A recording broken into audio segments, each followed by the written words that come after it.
దేవనా ఓ దేవనా దేవనా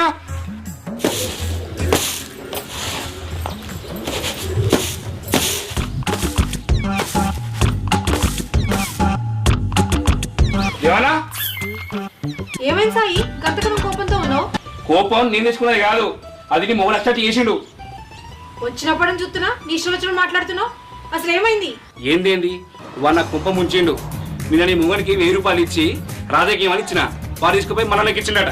నేను ఇప్పుడు అడిగితే పైసలు ఎవరికిచ్చినావు వాడిని నాకు పొమ్మంటాడు. వాడంటే నువ్వు ఇక్కడికి వచ్చి అడుగుతున్నావా? అంతే మరి, మీరు పైసలు ఇచ్చేదాకా ఇక్కడ జరగ మా ఆయన కినబడదని నీకు ముందే తెలుసు. అయినా ఆయనకి పైసలు ఇచ్చి నువ్వే తప్పు చేసినావు, మా ఆయన కాదు.